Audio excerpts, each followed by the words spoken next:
Have you ever asked God for help with a situation or a problem that you're facing only to really not see any real answers?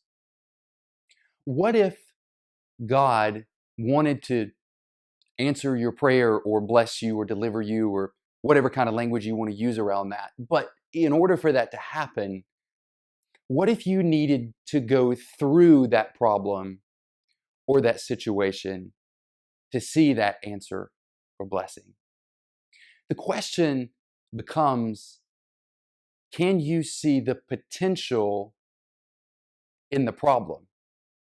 See, you're praying for a way out. You're praying for a way around. You're praying for a solution to the problem. What if the way around or the solution was actually just to go through?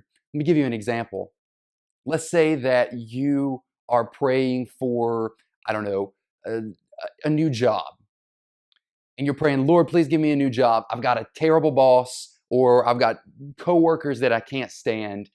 But what if, in order to answer that prayer, God wanted you to actually go through that problem and learn to deal with difficult people, learn how to deal with a bad boss? Because when He answers that prayer and gives you a new job, what you don't know is that you're going to need to know how to deal with difficult people.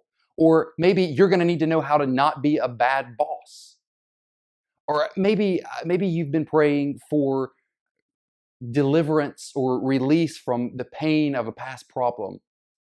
Maybe something really unfortunate or really bad has happened to you in the past, and you're praying, God, please relieve me or release me from this pain. I want to be able to get past it. What if the way past it was through it? And what if, to get over that pain, you needed to learn how to use it to help other people who maybe are going through something similar to what you've gone through? And what if, by going through that pain, you actually are able to get over that pain? Most of the time, the answer, the blessing, the release, the relief, the deliverance, whatever it is you're looking for, is actually in the problem. In the Old Testament, Moses led the Hebrew slaves out of slavery in Egypt and through the desert towards a brand new homeland. But in order to get to that homeland, they had to learn a few things along the way. They had to learn how to fight together because they were traveling through the desert and they were going to face other tribes and other armies on their way. So they had to learn how to fight so that once they reached their new homeland, they'd actually be able to defend it because they'd never had to fight before. They had to become a fighting force. They had to learn how to depend on God because, gosh, they're traveling through the desert. There's no food. There's very little to no water. And God promised that He was going to take care of everything that they needed. But they had to learn how to become the people who could rely on God. So God used that problem, the fact that they were slaves that had no homeland and they were traveling on a really long journey through the desert. God used that problem to help access their potential. So, are you the type of person who sees problems or potential? And be honest.